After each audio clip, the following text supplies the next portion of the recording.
Hello everyone and welcome back to the Horror Hut. Now, I know a lot of you use these videos to sleep, so before you drift off I thought it would be a fun idea if everyone can leave a comment to let me know where you are listening from in the world. Also like and subscribe if you are enjoying the episodes. Right, let's get comfy and relax and let's begin. I work the night shift at a gas station in a rural area. It's usually pretty quiet, just me and the occasional customer passing through. One night, around 2 a.m., a car with heavily tinted windows pulled up to the pump. I waited for the driver to get out, but they never did. I could feel their eyes on me, watching. After a few minutes, I decided to approach the car to see if they needed any help. As I got closer, the window rolled down just a crack. A voice from inside asked for a pack of cigarettes. It sounded calm, but something about it made me uneasy. I went back inside, grabbed the cigarettes, and brought them back to the car. The hand that reached out to take them was gloved, and I couldn't see the driver's face.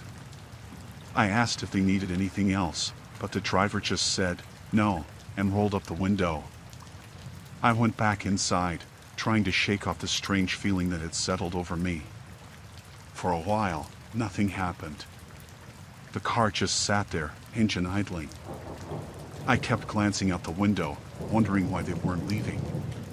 Finally, the car's horn honked, a short, sharp sound that made me jump.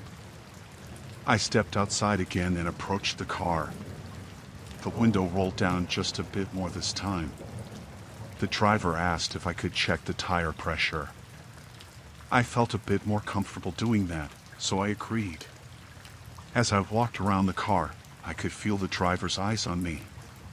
The tires were fine, but I pretended to adjust them, just to buy myself some time to think. When I finished, I walked back to the driver's side and told them everything was good. The driver didn't respond. The window stayed open, but the silence was unnerving. I went back to the station and watched the car from inside. I thought about calling the police, but what would I say? A customer was acting weird. Then the car door opened, just a crack. I felt a chill run down my spine. The driver didn't get out, just sat there with the door slightly open. I couldn't see inside, the darkness and the tinted windows making it impossible. Minutes passed like hours. I was on edge, every sound making me jump. Finally, the driver spoke again, the voice crackling through the night air. "Can you come closer?" they asked. "I need to tell you something." I didn't want to, but I felt like I had no choice. I walked back over to the car, my heart pounding in my chest. The door opened a little more, but I still couldn't see the driver clearly. "I need you to deliver a message," the driver said. "Tell them it's done." "Who?" I asked, my voice shaking. "They'll know," the driver replied. "Just deliver the message." I stepped back, feeling more afraid than ever. I nodded and backed away, returning to the station. The car door closed, and the engine roared to life. The car sped off into the night, leaving me standing there, shaking. I didn't know what to do. I didn't know who to tell or what the message meant.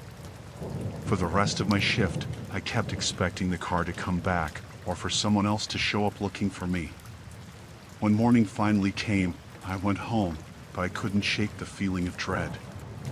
I kept thinking about that voice, those cryptic demands, and the way the driver watched me. I never delivered the message. I didn't know who to tell, and honestly, I was too scared to find out what it meant.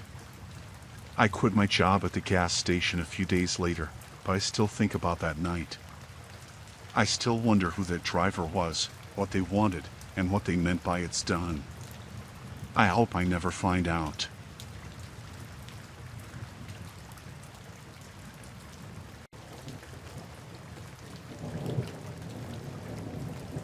I worked as a receptionist at a small hotel, a quiet place on the edge of town. Most nights were uneventful, with few guests and nothing much happening. That changed when the guest in room 213 checked in.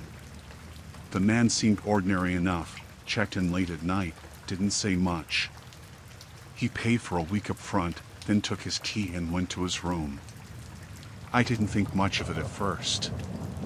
We had guests like him all the time. After a few days, I realized I hadn't seen him since he checked in. Normally, guests would come and go, at least leave the room for meals or a walk. But room 213 was silent, no sound, no movement. It started to bother me. I checked the computer and saw that his key card hadn't been used to leave or enter the room since the night he arrived. I thought maybe he was just keeping to himself, but it still seemed strange. On the fourth day, I decided to check on him. I knocked on the door of room 213, but there was no answer. I knocked again, louder this time, but still nothing. I considered using the master key, but I didn't want to invade his privacy. I went back to the front desk, still feeling uneasy. Later that night, I noticed something even stranger. The lock record showed the door to room 213 had been opened several times during the past few days, but not by the guest's key card. It was opened by the master key, the one only staff had access to. I felt a chill run down my spine. Someone had been entering room 213, but it wasn't the guest. I decided to wait until my shift ended and then go check the room myself. At the end of my shift, I grabbed the master key and headed up to the second floor. The hallway was silent, the dim lights flickering slightly. I reached room 213 and took a deep breath before unlocking the door. The room was dark, the curtains drawn. I fumbled for the light switch and turned it on. The bed was made, everything seemed normal at first glance. But then I noticed the closet door was slightly ajar. I walked over to the closet and pulled the door open. Inside, I found a pile of clothes that didn't belong to the guest, men's and women's clothing, all mixed together. There was also a strange smell, like something rotten. My heart was pounding as I turned around to check the bathroom. The door was closed, and I could see a faint light coming from underneath. I knocked, but there was no response. I slowly pushed the door open and was hit by the stench of decay. The guest was there, lying in the bathtub, eyes wide open, but lifeless. His skin was pale, and he looked like he had been dead for days. I stumbled back, nearly tripping over my own feet. That's when I heard a noise behind me. I turned around and saw a man standing in the doorway. He wasn't a guest. He was dressed in dark clothes, his face partially hidden by a hood. "Who are you?" I managed to stammer. The man didn't answer. He just stared at me, his eyes cold and empty. I tried to run, but he was faster. He grabbed me by the arm and pulled me into the room, slamming the door shut. I struggled, but he was too strong. He shoved me against the wall, his hand over my mouth. "Stay quiet," he hissed, "or you'll end up like him." I nodded, too terrified to do anything else. He let go of me and started searching the room, pulling out drawers, tossing things around. I didn't know what he was looking for, but I knew I had to get out of there. I waited until he was distracted, then made a dash for the door. I managed to unlock it and ran down the hallway, my heart racing. I didn't stop until I was outside, in the parking lot, gasping for breath. I called the police, and they arrived within minutes. They searched the room and found the man hiding in the closet. He was arrested, and the police later told me he was wanted for multiple murders. The guest in room 213 had been one of his victims. I never went back to that hotel. I couldn't. The memory of that night still haunts me, the feeling of being watched, the smell of death, the cold eyes of a killer. I'll never forget it, and I hope no one else ever has to go through something like that.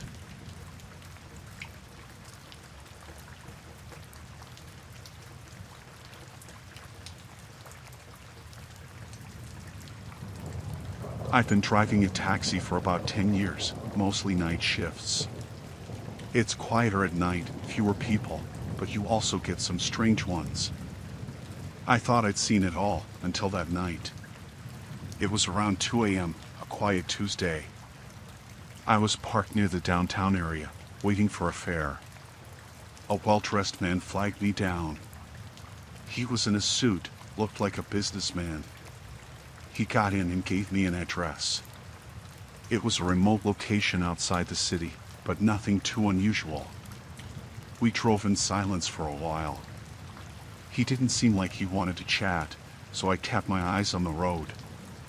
About 15 minutes in, I noticed him fidgeting in the back seat. He was looking out the window, then back at me in the rearview mirror. Something about his eyes made me uneasy. As we got closer to the destination, he suddenly leaned forward. His voice changed, colder, and he told me to turn off the main road. I hesitated, and he leaned in closer, his breath on my neck. "Don't ask questions," he said, his voice low and threatening. "Just drive." I turned off the road as he instructed. We were now on a narrow, unpaved path surrounded by trees. My heart was pounding, but I tried to stay calm. The path seemed to go on forever, the darkness pressing in from all sides. I glanced at the man in the rearview mirror. He was staring at me, a smirk on his face. After what felt like an eternity, he told me to stop. I pulled over, and he got out, gesturing for me to follow. I didn't want to, but I was too scared to refuse. He led me into the woods, and I could hear the crunch of leaves under our feet. The silence was deafening. We walked for a few minutes until we reached a small clearing. He stopped and turned to face me. "Give me your phone and your wallet," he demanded. I handed them over without hesitation. Then he said something that sent chills down my spine. "You're going to help me with something," he said, his eyes cold and empty. He pulled out a shovel from a nearby bush and threw it at my feet. "Dig," he ordered. My hands were shaking, but I started digging. The soil was hard, and the work was slow. He watched me, not saying a word. My mind was racing, trying to figure out a way out of this. After what felt like hours, I had dug a hole about 3 feet deep. He told me to stop, then walked over and looked into the hole. He seemed satisfied. "Get in," he said, and my heart nearly stopped. I thought this was it, that he was going to bury me alive. I hesitated, and he pulled out a gun. "Get in," he repeated, his voice deadly calm. I climbed into the hole, my mind screaming in terror. He looked down at me, and for a moment, I thought he was going to pull the trigger. But instead, he threw a bag into the hole. "Bury it," he said. I realized he wasn't planning to kill me, at least not yet. I quickly covered the bag with dirt, my hands moving frantically. When I was done, he told me to get out. I scrambled out of the hole, my body trembling. He made me fill the hole completely, then took the shovel and led me back to the car. We drove back to the main road in silence. My mind was racing, but I didn't dare say a word. When we reached the outskirts of the city, he told me to stop. He handed me my phone and wallet, then got out of the car. Before he closed the door, he leaned in and said, "If you tell anyone about this, I'll know." I drove off as fast as I could, my hands shaking on the wheel. When I got back to the city, I pulled over and threw up. I couldn't believe what had just happened. I sat there for a long time, trying to calm down. I didn't go to the police. I was too scared. What if he was watching? What if he came back for me? I never picked up another fare in that area again. Every time I see a well-dressed man, I feel a pang of fear. I still drive a taxi, but I'm always looking over my shoulder, wondering if he's out there, watching, waiting.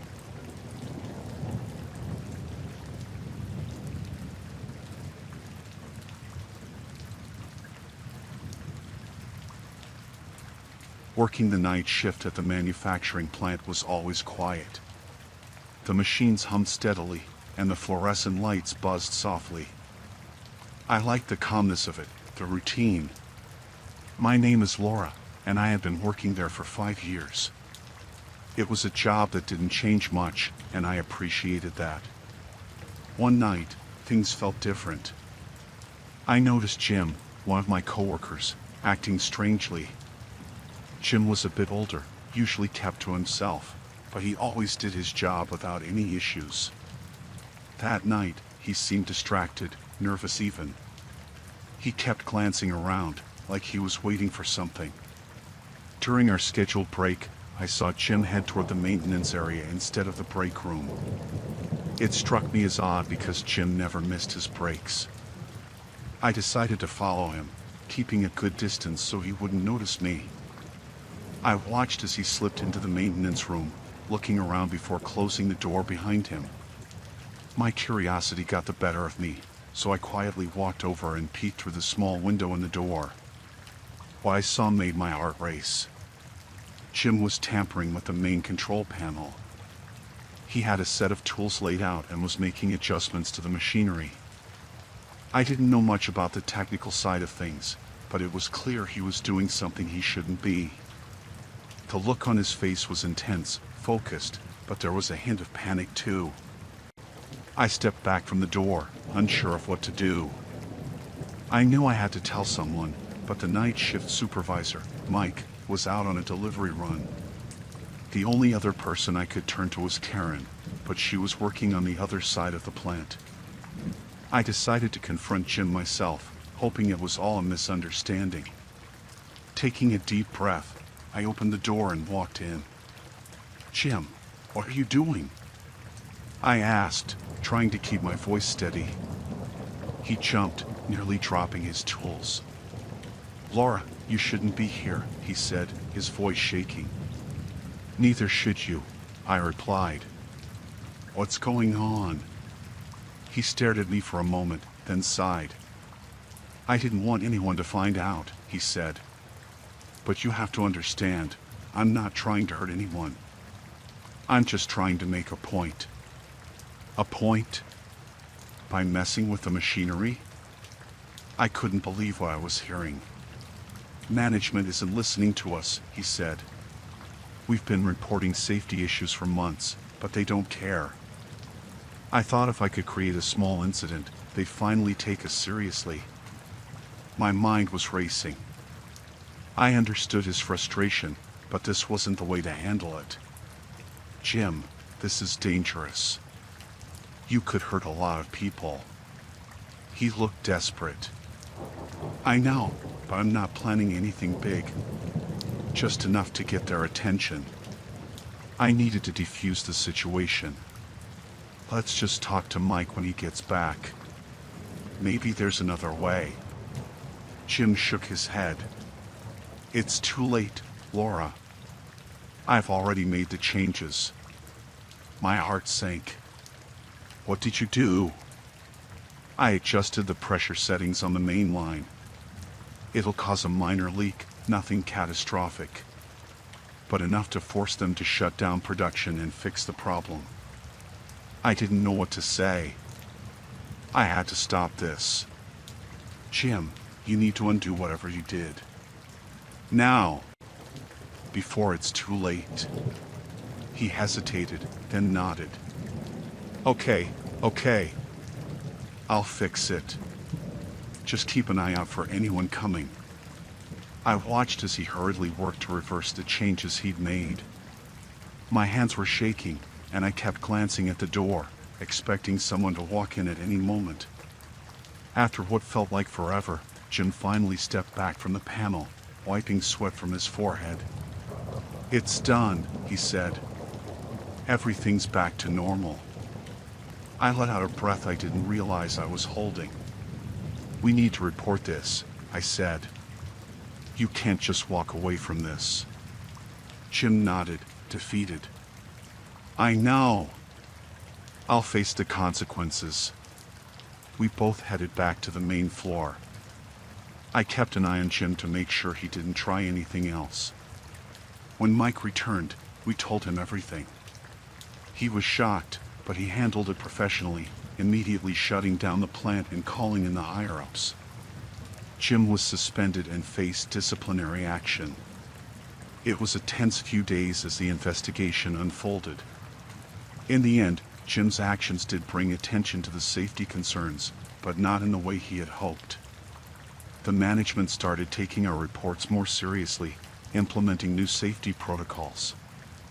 It was a relief to know that things would improve, but the whole incident left me shaken. I never expected something like this to happen on my quiet night shifts. Now, every time I walk past a maintenance room, I think about that night and how close we came to disaster.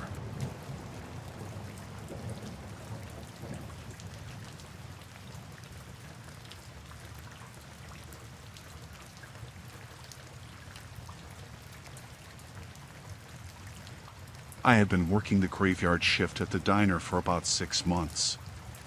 The hours were long and the pay wasn't great, but it was a job. The place was usually quiet at night, mostly truckers and night owls stopping by for a quick meal. I liked the solitude and the routine. It was a Tuesday night, around 2 a.m., when a group of 5 men walked in. They were loud, laughing and talking in hushed tones that made the hair on the back of my neck stand up. They looked out of place, dressed too nicely for our little diner. I put on my best smile and walked over to their table with a notepad. "Evening, gentlemen. What can I get for you?" I asked. They barely glanced at the menu. "Coffee, and keep it coming," one of them said. His voice was sharp, commanding. The others nodded in agreement. I poured their coffee and went back to the counter, keeping an eye on them. They seemed restless, looking around the diner as if expecting someone. The atmosphere felt tense, and I couldn't shake the feeling that something was off. As the night wore on, they started to get more aggressive. They laughed louder, made crude jokes, and began harassing the other customers. A couple at a nearby table tried to ignore them, but the men wouldn't leave them alone. One of the men, the one who had ordered the coffee, got up and walked over to the couple. "You two having a nice night?" he asked, his tone mocking. The couple looked uncomfortable, and the man put his arm around the woman, pulling her closer. I knew I had to do something. I walked over and tried to intervene. "Sir, I'm going to have to ask you to leave them alone," I said, trying to keep my voice steady. He turned to me, a cold smile on his face. "Or what?" he asked, taking a step closer. I could smell the alcohol on his breath. "Or I'll call the police," I said, hoping I sounded more confident than I felt. He laughed. "Go ahead.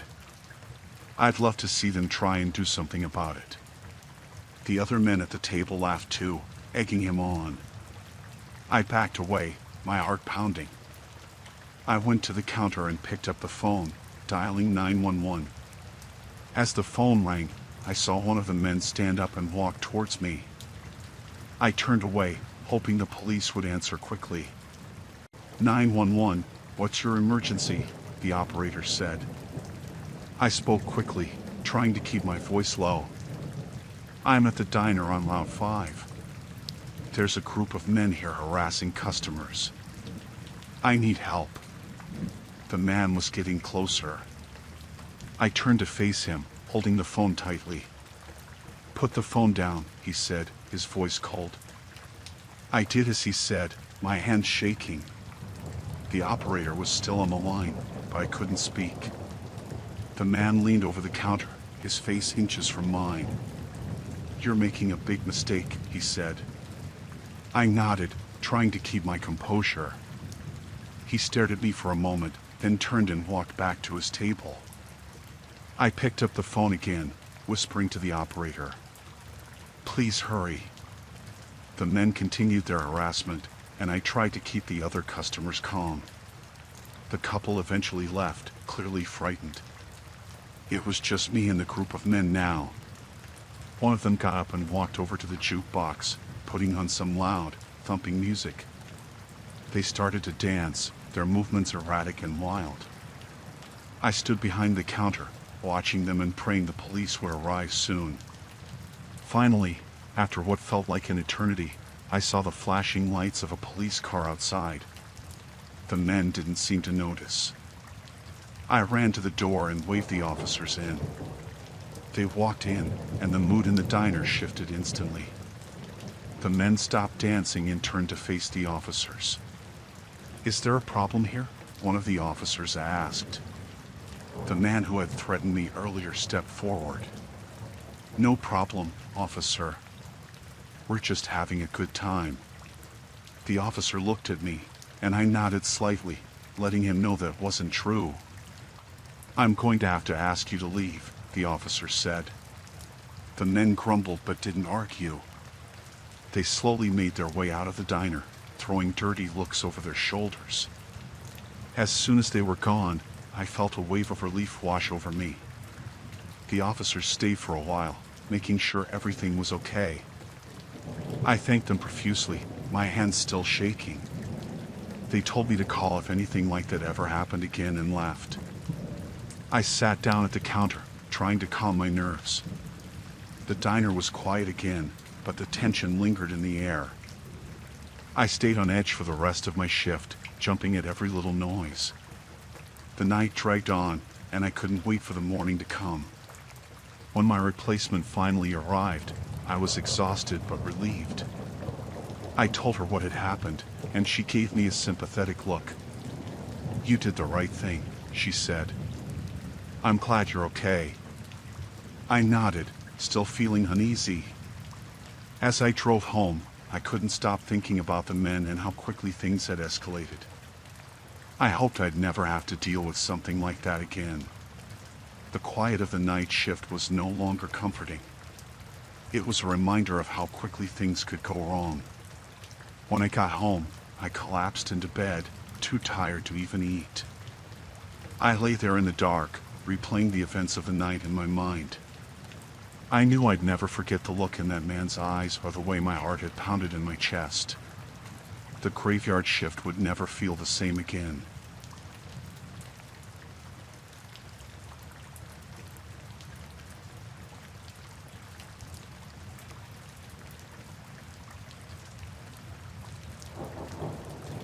Working as a security guard at the warehouse was usually uneventful.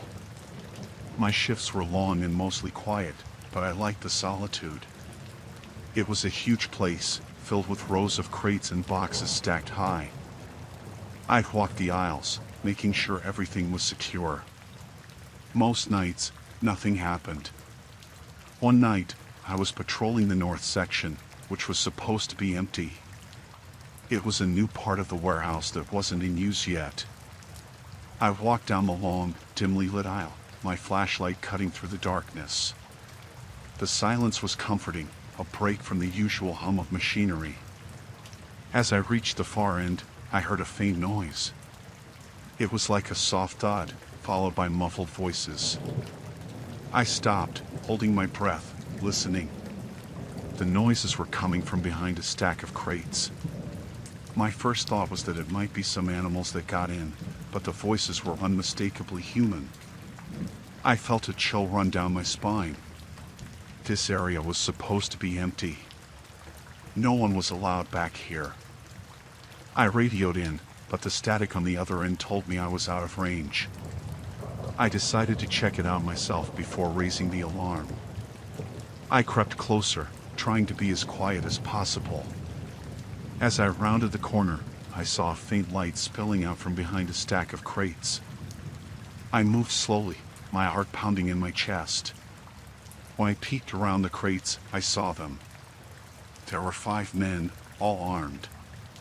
They had set up a small camp with laptops and equipment that looked expensive. They were talking in hushed tones, focused on their screens. I couldn't hear what they were saying, but it was clear they were up to something illegal. I backed away slowly, trying to stay out of sight. My mind raced, trying to figure out what to do. I needed to get out of there and call for help. As I turned to leave, my foot hit a loose piece of metal, and it clanged loudly against the concrete floor. The men looked up instantly, their eyes scanning the darkness. I froze, hoping they hadn't seen me. One of them barked an order, and two of the men started moving towards me, their guns drawn. I turned and ran, my footsteps echoing through the empty aisles. I could hear them behind me, shouting for me to stop. I took a sharp turn and ducked behind a stack of boxes, trying to catch my breath. I needed to find a way out before they caught up to me. I looked around, my mind racing. There was a side door not too far from where I was hiding. If I could make it there, I might be able to get out and call for help. I peeked out from behind the boxes, seeing the men searching the area, their flashlights cutting through the darkness. I waited until they moved further down the aisle before making a break for the door. I ran as fast as I could, my heart pounding in my ears. I reached the door and pushed it open, slipping outside into the cold night air. I pulled out my phone and dialed 911, my hands shaking. The operator answered, and I quickly explained the situation. They assured me that help was on the way. I stayed outside, hidden in the shadows, waiting. It felt like an eternity before I heard the sound of sirens in the distance. I saw the red and blue lights flashing as the police cars pulled up. The officers got out and moved into the warehouse, their guns drawn. I stayed hidden, watching as they went in. It wasn't long before they came back out with the men in handcuffs. I breathed a sigh of relief, feeling the tension drain from my body. One of the officers came over to me, asking if I was all right. I nodded, still shaken but grateful they had arrived. I explained what had happened, and they took my statement. They told me that the men were part of a smuggling ring and had been using the warehouse as a base of operations. They had been looking for them for a while. I thanked the officers and watched as they took the men away. I knew it would be a long night of paperwork and questions, but I was just glad it was over. The warehouse felt different now, less safe. I knew I would never forget what happened that night.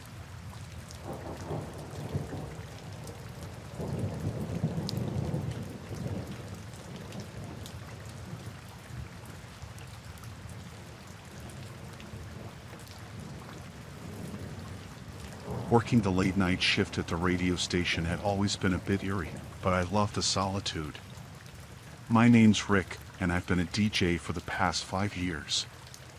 Most nights, it was just me, the soundboard, and the occasional caller. I liked the calm and the chance to play whatever I wanted. One night, around 1 a.m., I got a call that changed everything. The phone rang, and I answered it as usual. The voice on the other end was low and rough. The guy didn't say much at first, just that he was a listener. He sounded strange, but I didn't think much of it. "Play something for me, Rick," he said. I asked what he wanted to hear. "Surprise me," he replied, and then hung up. I shrugged it off and played a random track. About 15 minutes later, the phone rang again. It was the same guy. "You've got good taste, Rick," he said. His voice made my skin crawl. "What else can you play for me?" I tried to engage him, but he kept his answers short, almost like he didn't want to talk, just listen. Then he hung up again. I started feeling uneasy, but it wasn't uncommon to get weird calls during the night shift. I shook it off and continued with my playlist. Around 2 a.m., the phone rang again. This time, he was more talkative. "I like your show, Rick," he said. "I can see why people listen to you." The way he said it sent a chill down my spine. It felt like he was watching me. I laughed it off, asking him how he could see me through the radio. He didn't laugh. Instead, he said, "You should be careful, Rick. You never know who's out there." I felt my pulse quicken. I tried to get him to reveal more about himself, but he hung up again. I looked around the small studio, suddenly hyper-aware of the darkness outside the windows. It was unsettling, but I told myself it was just a prank. Half an hour later, he called again. This time, he was angry. "You didn't play the song I wanted," he growled. I reminded him that he hadn't requested anything specific. He was silent for a moment, then said, "I'm closer than you think, Rick. I'm watching." My heart was pounding now. I stood up and locked the studio door, checking the windows again. They were dark, the parking lot outside dimly lit by a single street lamp. I tried to shake off the fear and keep the show going, but my hands were trembling. The next call came just after 3 a.m. He was calm again, almost too calm. "I'm outside, Rick. Why don't you come out and see me?" My throat went dry. I didn't respond, just hung up the phone and called the police. They said they'd send a car to check the area. I stayed on the air, trying to act normal, but my mind was racing. I couldn't stop thinking about the caller. Was he really outside, or was he just messing with me? I decided to take a look. I turned off the mic and walked over to the window, peering out into the darkness. At first, I saw nothing. Then, under the street lamp, I saw a figure. He was just standing there, looking up at the building. I couldn't see his face, but I knew it was him. My heart was pounding so hard I thought it might burst. I backed away from the window, feeling a surge of panic. The phone rang again, and I nearly jumped out of my skin. I didn't want to answer, but I had to. I picked it up with a shaking hand. "Did you see me, Rick?" His voice was almost gleeful. "I see you." I slammed the phone down and backed into the corner of the studio, feeling trapped. The minutes dragged by, each one feeling like an eternity. I kept glancing at the clock, willing the police to arrive. Finally, I saw the flashing red and blue lights outside. The figure under the street lamp disappeared into the shadows. I ran to the door and unlocked it, practically throwing myself outside as the officers approached. I explained everything to them, my words tumbling out in a frantic rush. They searched the area but found nothing. The figure was gone. They told me to stay inside and lock the doors, that they'd keep a car outside for the rest of my shift. I went back to the studio, but I couldn't focus. The rest of the night was a blur of fear and anxiety. I kept expecting the phone to ring, but it stayed silent. When my shift finally ended, I practically ran to my car, the police following me home to make sure I was safe. I didn't sleep that day, or the next. The fear stayed with me, the memory of that voice and the figure under the street lamp haunting my thoughts. I took a few days off, hoping the distance would help, but the paranoia lingered. When I finally went back to work, the fear hadn't left. Every ring of the phone made my heart race. Every shadow outside the window made me jump. I don't know if he'll ever come back, but I can't shake the feeling that he's still out there, watching, waiting.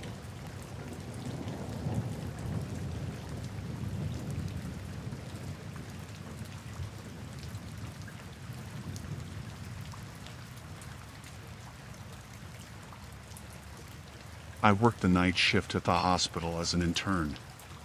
It wasn't the best hours, but it's what I got.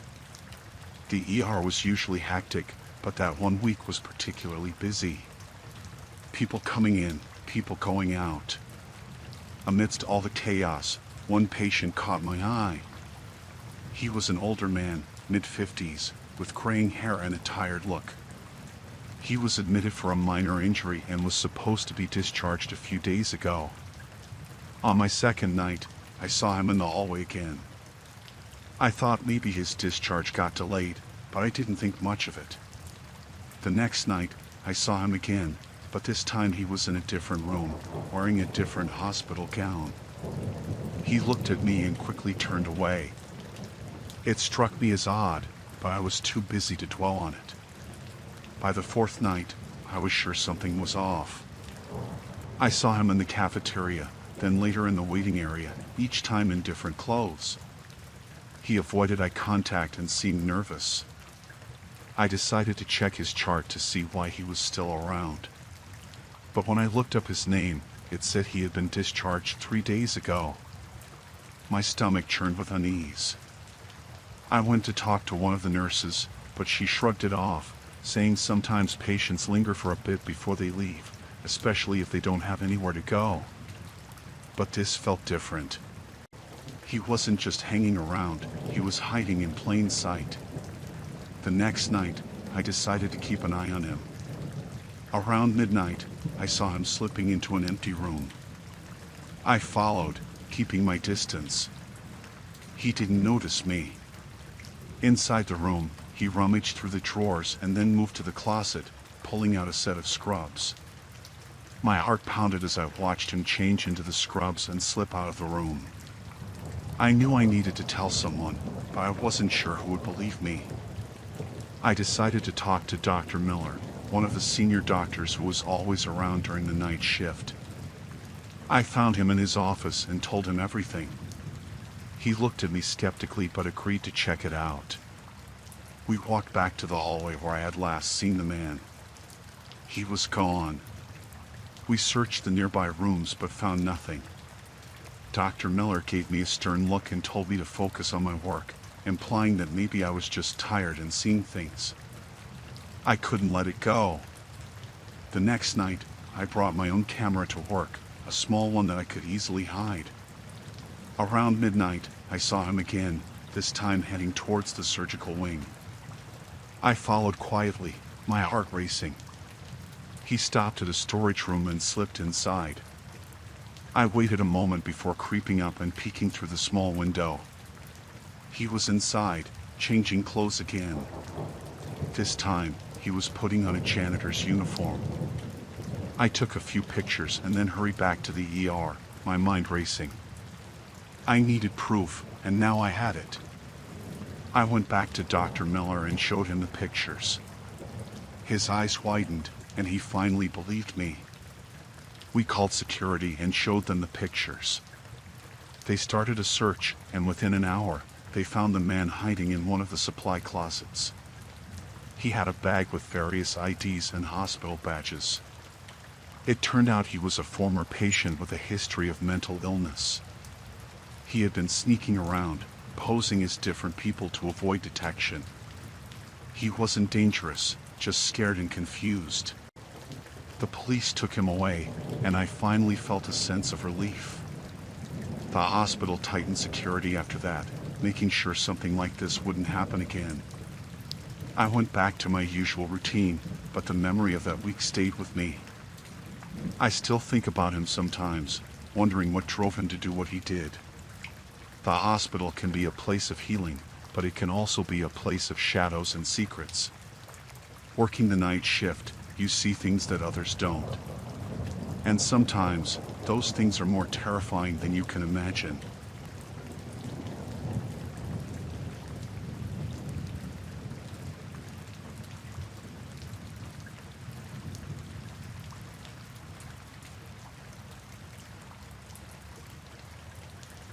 I worked a graveyard shift at this 24-hour convenience store. It's not the most glamorous job, but it pays the bills. One night, things got real weird. There was this car parked outside for hours, just sitting there with the engine running. I thought maybe they were waiting for someone, so I didn't think much of it at first. Hours went by, and the car was still there. I started to get a little uneasy. Who just sits in their car for that long? Around 3 a.m., the driver finally came inside. He was a tall guy, looked to be in his 30s, with wild eyes and a jittery demeanor. He walked up to the counter and started pacing back and forth, muttering to himself. I tried to act normal, but I could feel the tension in the air. He kept glancing over his shoulder like he was expecting someone to come after him. I asked if he needed help with anything, but he just shook his head and kept pacing. I could see the bulge of something in his jacket pocket, and my heart started racing. Was he armed? I didn't want to jump to conclusions, but I couldn't shake the feeling that something wasn't right.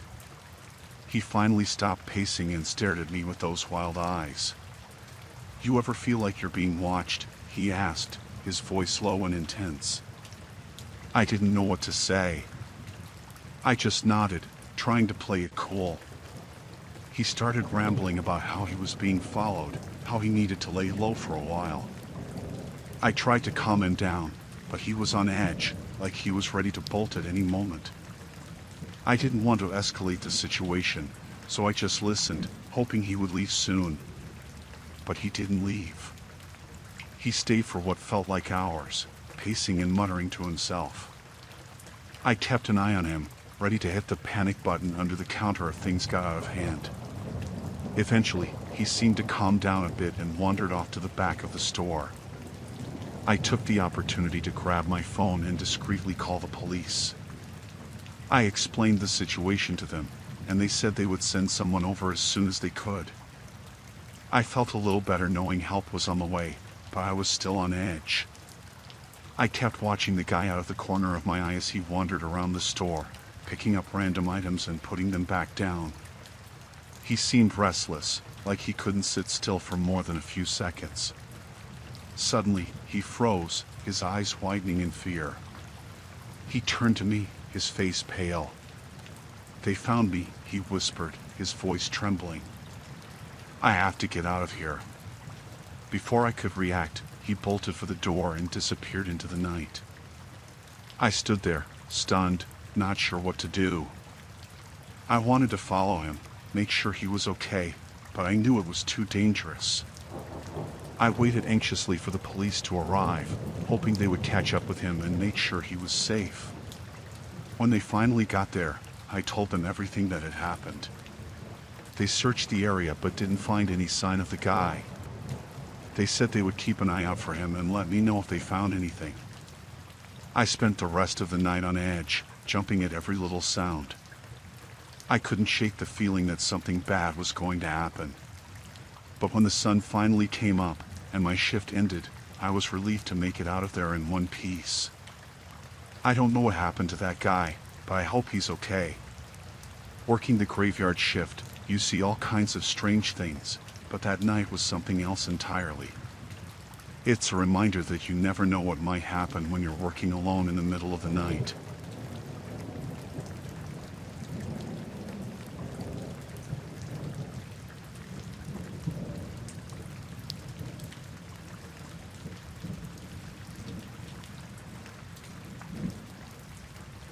Working at a call center can be pretty routine. You answer calls, help people with their problems, and repeat.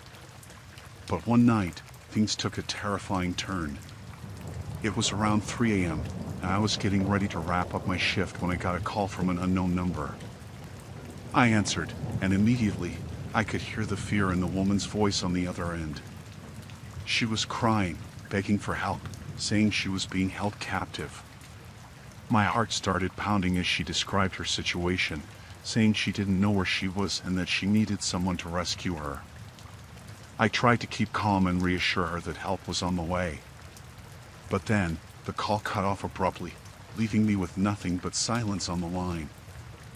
I felt a chill run down my spine as I tried to process what had just happened. I debated calling the police, but without knowing where the woman was or who she was, I didn't know how much they could do. I decided to try and trace the call instead. I pulled up the logs and saw that it came from a blocked number, which wasn't much help.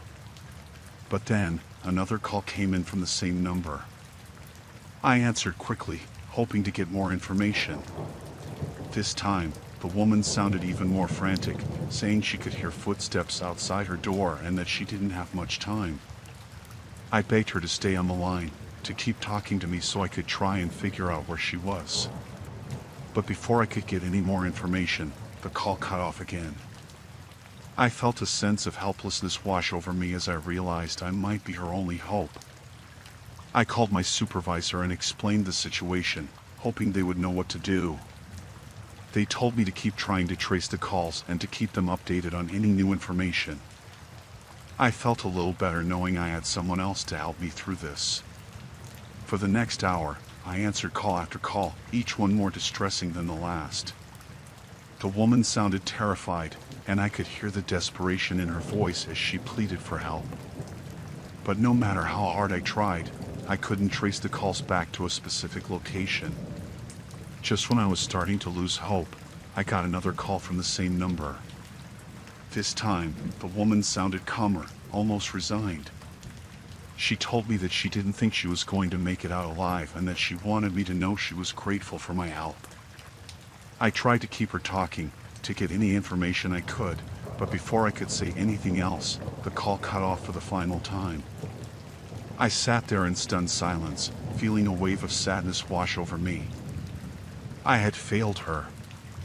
I called the police and gave them all the information I had, hoping they would be able to track down the woman and rescue her. But deep down, I knew it might be too late. The rest of my shift passed in a blur, my mind consumed with thoughts of the woman and what might have happened to her. When my shift finally ended, I went home, but I couldn't shake the feeling of guilt that lingered over me.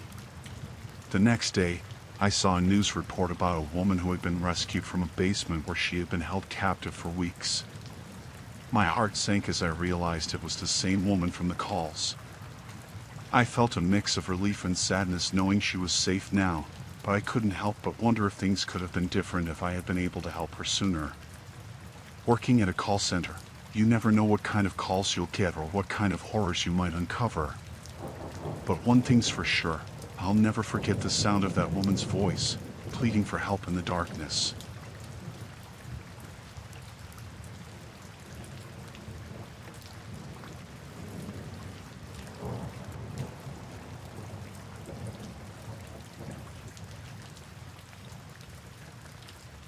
Working late shifts at the library is pretty common for me. I'm used to the quiet, the musty smell of old books, and the occasional creaks and groans of the building settling. But one night, things got a whole lot weirder. I was down in the basement, sorting through some old archives, when I heard a noise coming from the far corner of the room. At first, I thought it was just my imagination playing tricks on me. But then I heard it again, a soft shuffling sound, like someone moving around. I called out, thinking maybe it was just one of the other librarians working late, but there was no response. I felt a knot of unease forming in my stomach as I cautiously made my way over to where the noise was coming from. As I got closer, I could see a small pile of blankets and pillows tucked away in a corner, hidden from view. My heart started pounding as I realized what it meant. Someone had been living down here in the basement, right under our noses. I called out again, louder this time, but still, there was no response. I felt a surge of fear coursing through me as I realized that whoever it was might still be down here, hiding in the shadows, watching me. I wanted to run, to get out of there as fast as I could, but I knew I had to stay calm. I couldn't risk alerting whoever it was to my presence. I took a deep breath and tried to think of what to do next. I considered calling the police, but I didn't want to leave the safety of the basement until I knew for sure that whoever it was had left. I decided to search the rest of the room first, to make sure I was alone. I crept around the basement, my heart pounding in my chest with every step. I checked behind bookshelves, under tables, and even in the darkest corners, but there was no sign of anyone else. Just when I was starting to think maybe I had imagined the whole thing, I heard it again, that soft shuffling sound, coming from right behind me. I froze, my blood running cold as I slowly turned around to face whatever was there. But there was nothing. No one. Just an empty room, filled with rows and rows of dusty old books. I felt a surge of relief wash over me, but it was short-lived. Because then I heard it, a low, guttural growl, coming from somewhere deep within the shadows. My blood turned to ice as I realized that I wasn't alone down here in the basement after all. I didn't stick around to find out what was making that noise. I turned and ran, faster than I ever had in my life, up the stairs and out of the basement. I didn't stop until I was safely outside, gasping for breath in the cool night air. I called the police and told them what had happened, but by the time they arrived, the basement was empty. There was no sign of anyone living down there, no trace of the person who had been trapped in the building with me. I tried to go back to work after that, but I couldn't shake the feeling of being watched. Every creak of the building, every shadow in the corner of my eye made my skin crawl. I don't know who or what was down there in the basement with me that night, but I know one thing for sure: I'll never forget the terror I felt when I realized I wasn't alone. And I'll never go back down there again.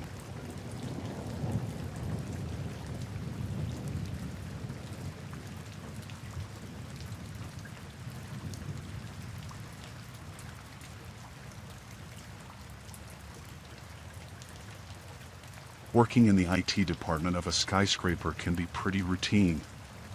You spend most of your time fixing computer issues, troubleshooting network problems, and generally just keeping things running smoothly. But one night, things took a turn for the terrifying. I was working late, trying to track down the source of some strange network activity we had been noticing for a while. It was coming from an unused floor of the building, a floor that had been closed off for renovations for months. At first, I didn't think much of it. Probably just some glitch in the system, I thought. But as I dug deeper, I realized there was something more going on. The activity was too consistent, too deliberate to be just a glitch. Someone was using the network on that floor, and they were doing it with purpose. I debated calling security or the police, but I knew they wouldn't be able to do much without more information. I decided to investigate on my own, to see if I could figure out who or what was behind this strange activity. I made my way up to the unused floor, my heart pounding in my chest with every step. The floor was dark and empty, with rows of dusty cubicles lining the walls. It felt like something out of a horror movie, the kind where you know something bad is about to happen. I cautiously made my way through the floor, my senses on high alert. I kept expecting someone to jump out at me from the shadows, but the floor remained eerily quiet. That is, until I reached the far end of the floor. There, hidden away in a corner, was a small group of people huddled around a cluster of computers. They were all wearing hoodies and masks, their faces hidden from view. I froze, my blood running cold as I realized what I was seeing. These weren't just random people using the network, they were hackers, and they were using the building as their base of operations. I wanted to run, to get as far away from them as I could, but I knew I couldn't. I needed to gather as much information as possible so I could report it to the authorities. I crept closer, trying to stay hidden in the shadows. I listened in on their conversation, trying to piece together what they were planning. It didn't take long to figure it out. They were talking about launching a cyber attack on a major corporation, one that would cripple their systems and leave them vulnerable to attack. I felt a surge of fear coursing through me as I realized the scale of what they were planning. If they succeeded, it could mean chaos for thousands of people, maybe even millions.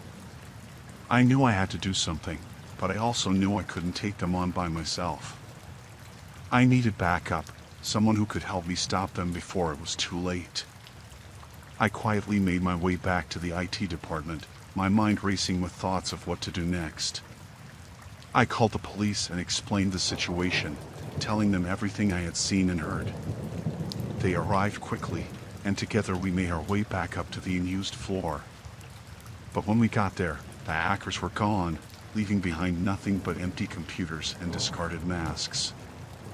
I felt a sense of relief knowing that they were gone, but I also knew that it wasn't over yet. We still had to track them down and stop them before they could carry out their plan. In the end, we were able to stop the hackers before they could do any real damage. It was a close call, and I'll never forget the fear I felt that night, knowing that the safety of so many people was at stake. But I'm grateful that I was able to do something to help, even if it meant putting myself in danger. And I'll never forget the lesson I learned: sometimes, the scariest threats aren't the ones you can see, but the ones hiding in the shadows, waiting to strike.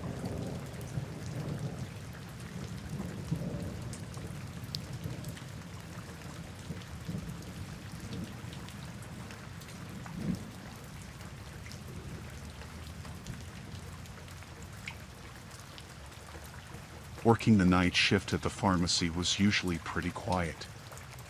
I spent most of my time stocking shelves, filling prescriptions, and keeping an eye on things.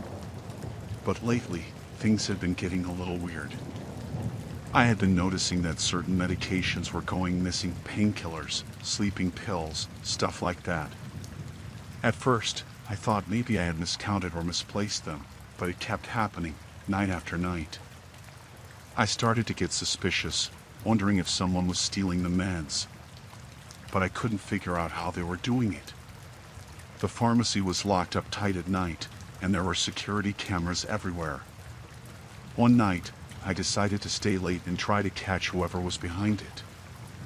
I hid in the back room, waiting and watching for any sign of movement. Sure enough, around midnight, I heard a noise coming from the front of the store.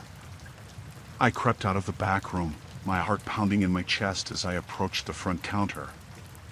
There, standing behind the counter, was a man I had never seen before.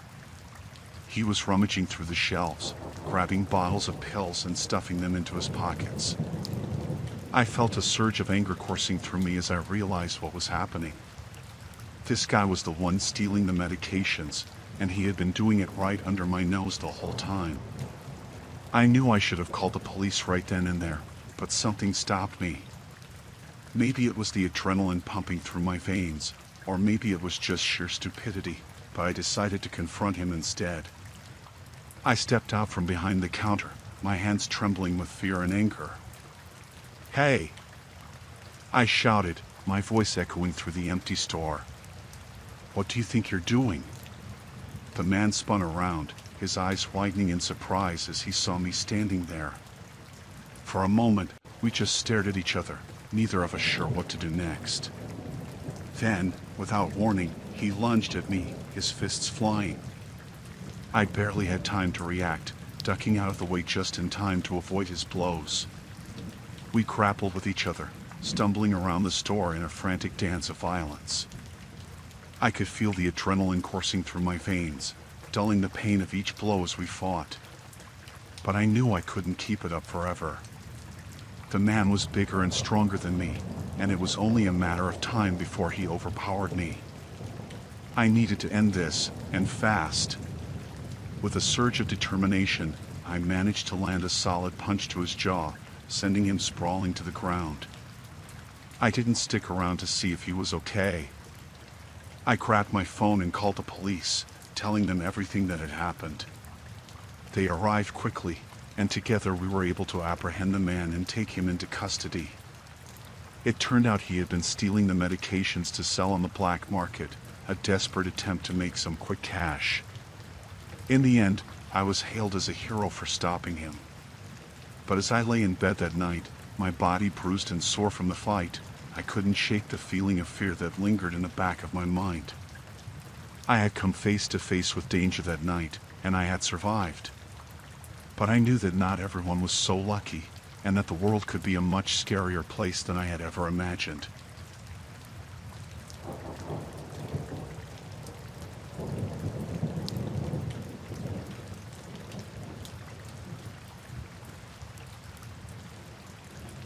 I was working the night shift at the shopping mall, just like any other night. My job was to clean up the place after it had closed, making sure everything was spick and span for the next day.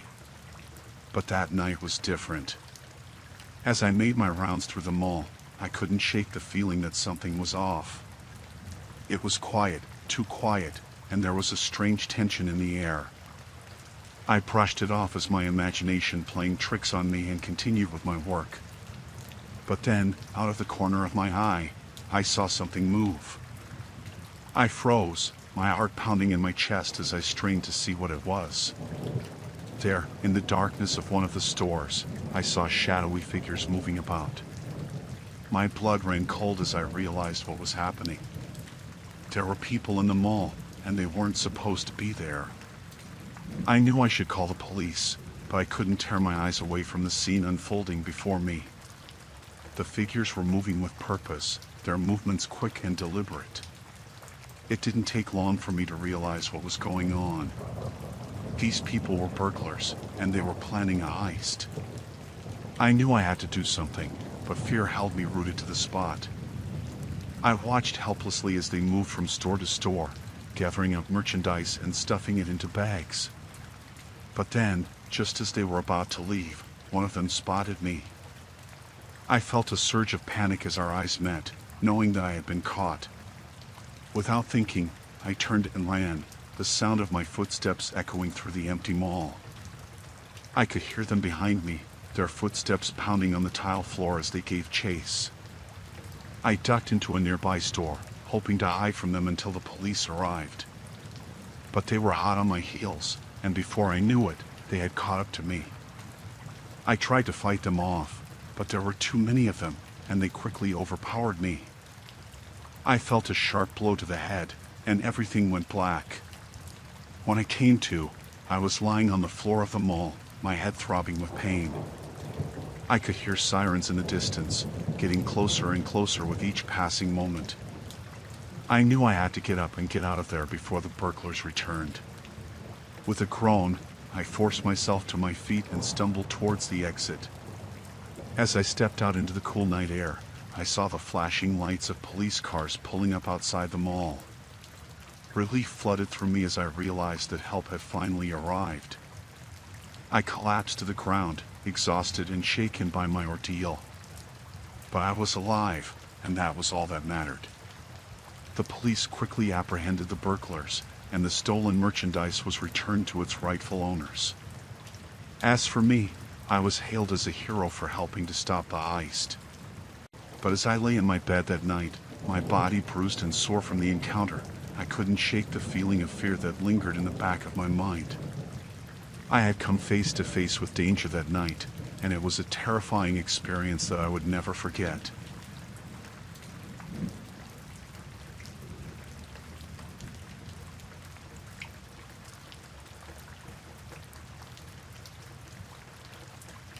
I was out on patrol in the national park, just like any other night.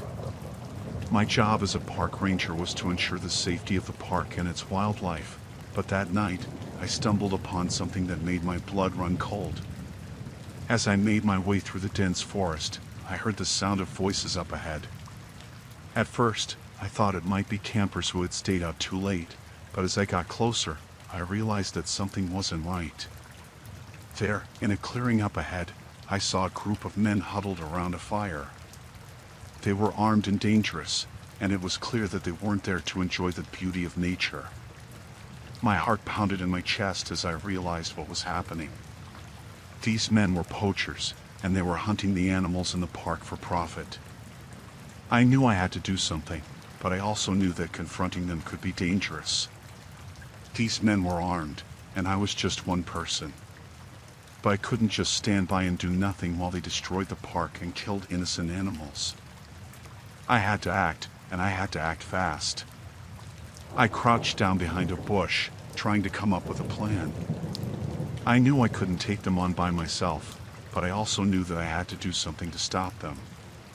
As I watched them from my hiding spot, I saw one of the men raise his rifle and take aim at a nearby deer.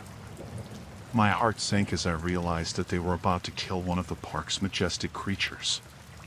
Without thinking, I sprang into action. I burst out from my hiding spot and shouted at the men to stop what they were doing. They turned to look at me, surprise and anger written on their faces. But before they could react, I pulled out my radio and called for backup. Within minutes, the sound of sirens filled the air as park rangers descended upon the clearing. The poachers realized that they were outnumbered and outgunned, and they quickly surrendered without a fight. As the rangers took the poachers into custody, I breathed a sigh of relief. The animals in the park were safe, and the poachers would be brought to justice for their crimes.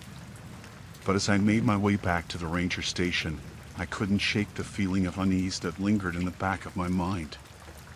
I had come face to face with danger that night, and it was a terrifying experience that I would never forget.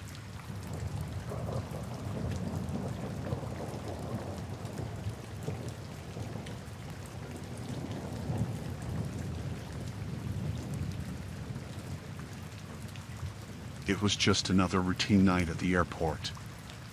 I was part of the ground crew, responsible for loading and unloading cargo from the planes that came and went throughout the day and night. But that night, things took a terrifying turn that I never saw coming. As I was doing my rounds, I noticed something strange out on the tarmac. There was a plane parked in one of the remote stands, its cargo hold open and empty.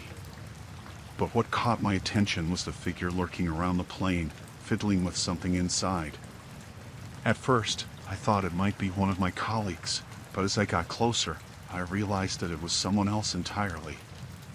Someone who didn't belong there.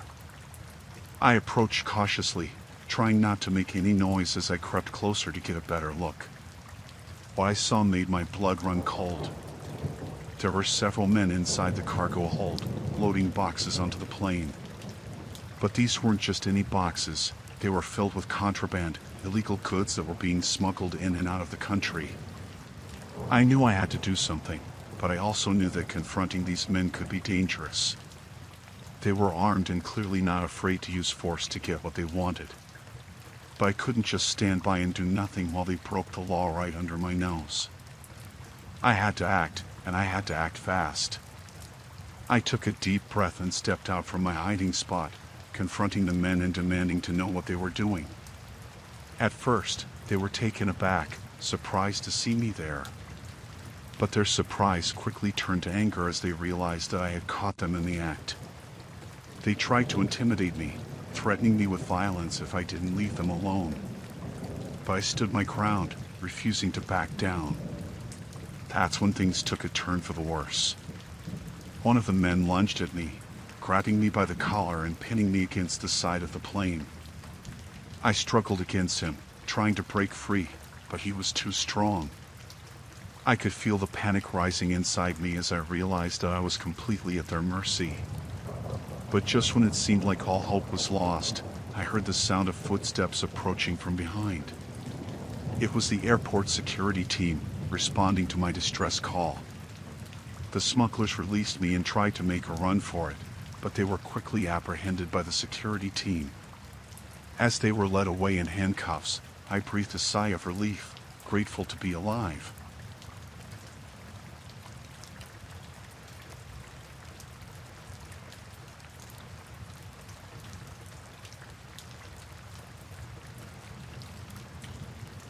It was another late-night shift at the restaurant.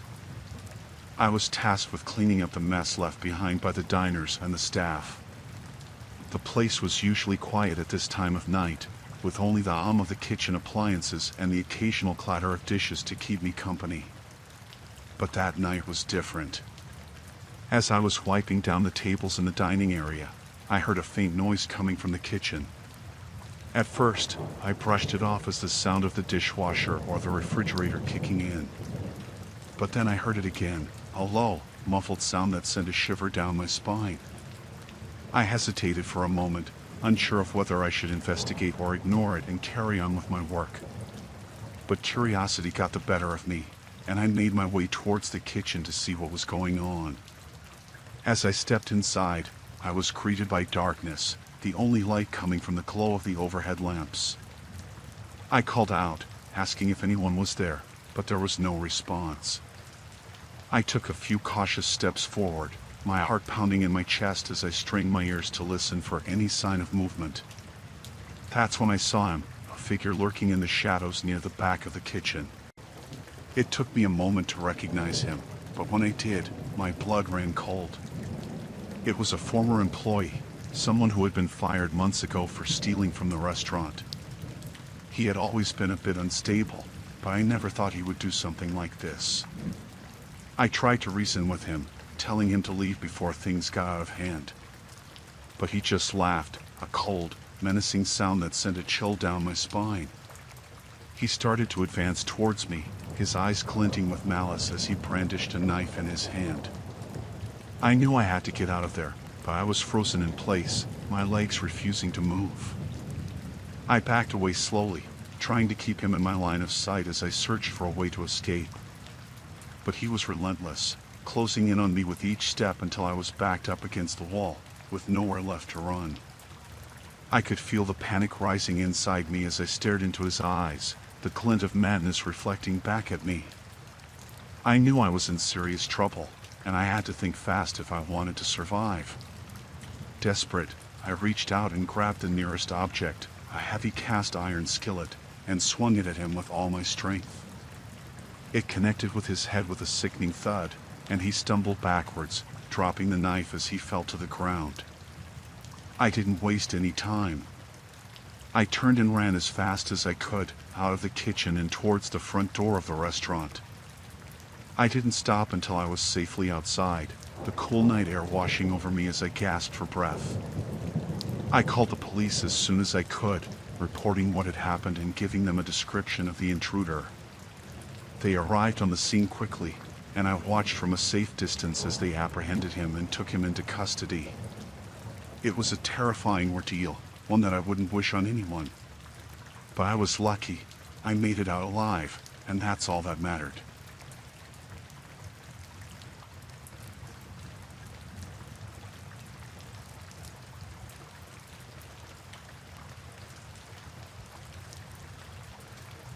It was a typical night at the nursing home where I worked. I was on the night shift, tasked with keeping an eye on the patients and ensuring they were comfortable throughout the night. Everything seemed quiet and peaceful, just like any other night. But then I noticed something strange, a new face among the visitors. He seemed out of place, his eyes darting around the room as if searching for something. I watched him closely, trying to figure out what he was up to. As the night wore on, I couldn't shake the feeling that something wasn't right about him. He lingered near the patients' rooms, his attention focused on them in a way that made my skin crawl. I decided to keep a closer eye on him, discreetly following him as he moved through the halls. That's when I saw him slip into one of the patients' rooms, his movements quick and furtive. I rushed forward, my heart pounding in my chest as I confronted him. He tried to play it off, claiming he was just checking on the patient, but I knew better. I demanded to know what he was really doing there, and that's when he pulled out a vial of medication, one that belonged to one of the patients. My blood ran cold as I realized what was happening. He was stealing their medication, likely to sell it on the street for a profit.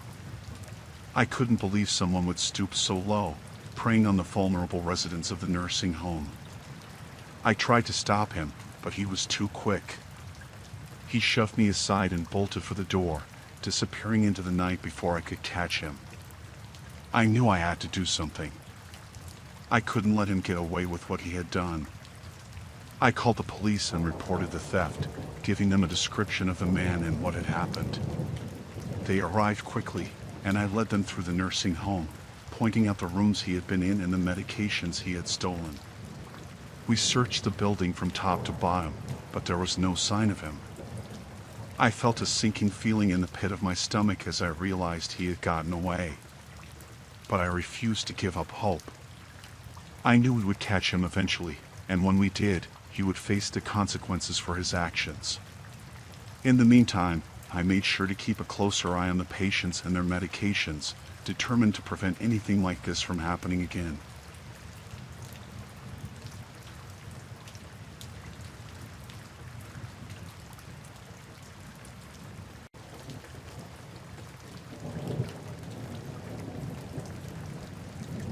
It was just another night at the remote data center where I worked. I was responsible for maintaining the servers and ensuring everything ran smoothly. But tonight, something felt off. I noticed the lights flickering, followed by a sudden power outage. It was unusual for this to happen, especially in a place like this where backup generators were supposed to kick in automatically.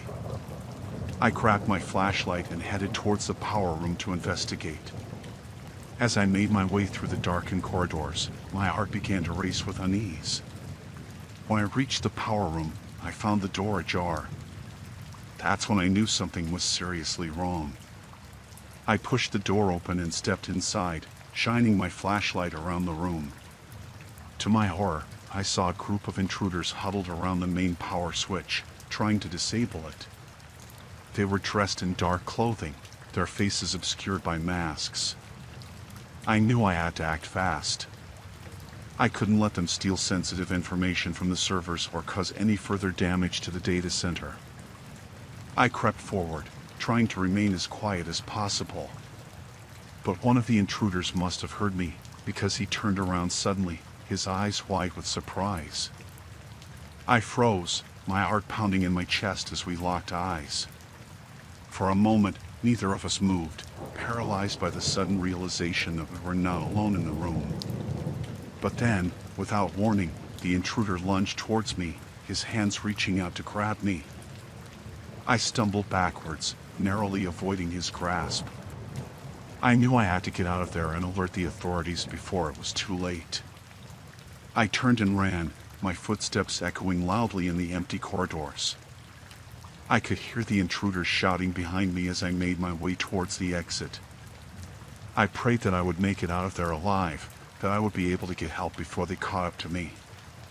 Finally, I burst through the doors and into the cool night air, gasping for breath as I stumbled out into the parking lot.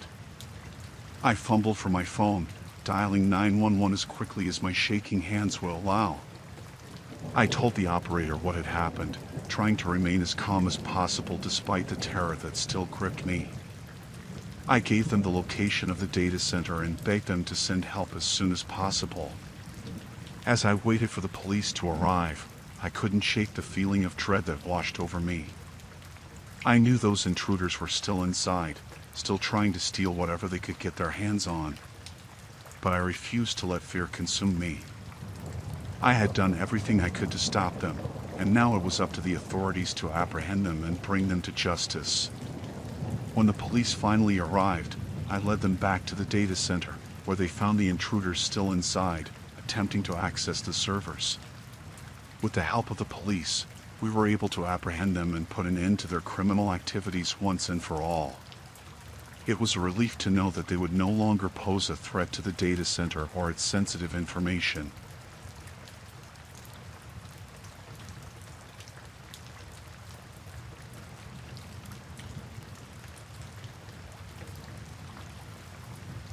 It was just another night on the job, cleaning up after everyone had gone home.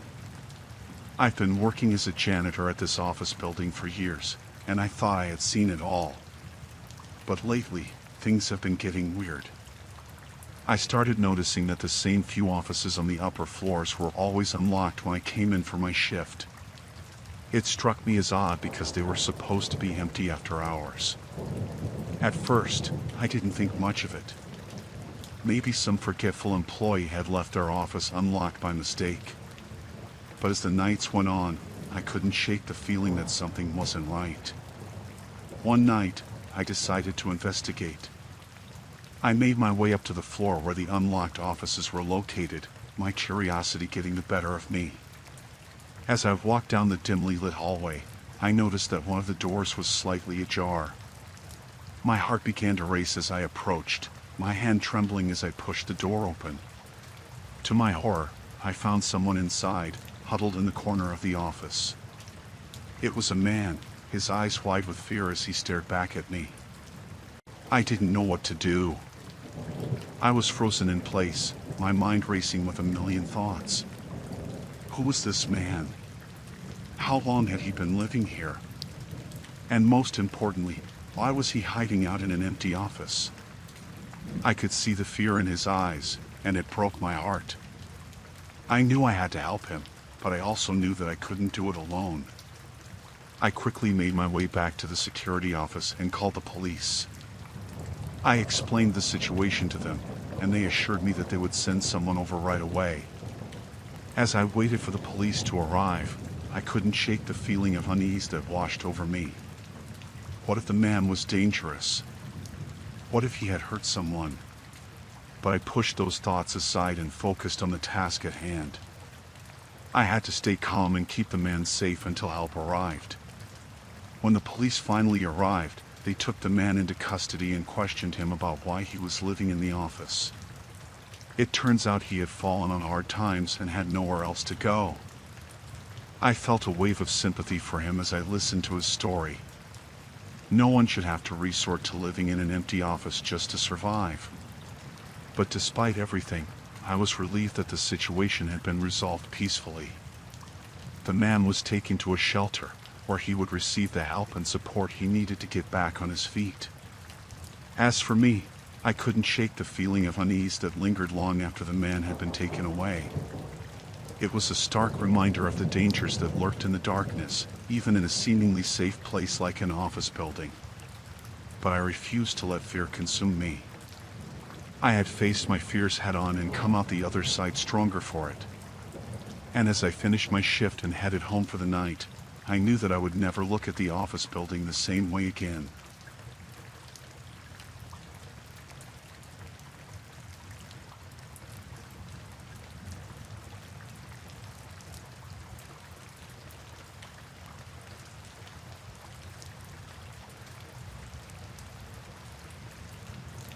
It was a typical night shift at the psychiatric hospital, and I was going about my duties as usual. The hospital was quiet, patients were mostly asleep, and everything seemed normal. But then, I heard it, a strange, eerie noise coming from one of the closed-off wings of the hospital. At first, I tried to ignore it, telling myself it was probably just the building settling or the wind blowing outside. But the noise persisted, growing louder and more unsettling with each passing moment. It was unlike anything I had ever heard before, sending shivers down my spine. Curiosity got the better of me, and I knew I had to investigate. I made my way down the dimly lit hallway, the sound growing louder with each step I took. As I reached the closed-off wing, I hesitated for a moment, unsure of what I would find on the other side. But I couldn't let fear hold me back, so I pushed open the door and stepped inside. What I saw inside the wing sent chills down my spine. There, huddled in the corner of the room, was a former patient, someone who had been discharged months ago. I couldn't believe my eyes. How had this patient managed to sneak back into the hospital unnoticed? And why were they hiding out in this closed-off wing? But as I approached, I realized something was terribly wrong. The patient was muttering to themselves, their eyes wild with fear and paranoia.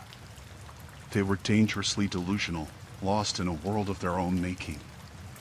I knew I had to act fast. I couldn't let this patient harm themselves or anyone else. But I also knew that approaching them could be dangerous. They were unpredictable, and I had no way of knowing how they would react. With a deep breath, I slowly approached the patient, keeping my movements calm and steady. I tried to reassure them that everything was going to be okay, but they didn't seem to hear me. Suddenly, the patient lunged at me, their hands reaching out with surprising strength. I barely had time to react, dodging out of the way just in time to avoid their grasp. My heart was pounding in my chest as I backed away, trying to think of what to do next. I knew I needed to get help, but the hospital was deserted at this time of night, and I was on my own. But then, I remembered the emergency call button on my radio. With shaking hands, I pressed the button and called for backup, hoping that someone would hear my call and come to my aid. Seconds felt like hours as I waited for help to arrive. I could hear the patient behind me, still muttering to themselves and growing more agitated by the second. Finally, I heard the sound of footsteps approaching, and relief flooded through me as two security guards burst into the room. Together, we were able to restrain the patient and get them the help they so desperately needed. As the patient was taken away by medical staff, I couldn't help but feel a sense of gratitude wash over me. I had faced danger head-on and come out the other side unscathed. But as I made my way back to my station, I couldn't shake the feeling of unease that lingered in the air. This encounter had been a stark reminder of the dangers that lurked within the walls of the psychiatric hospital, dangers that I would never forget.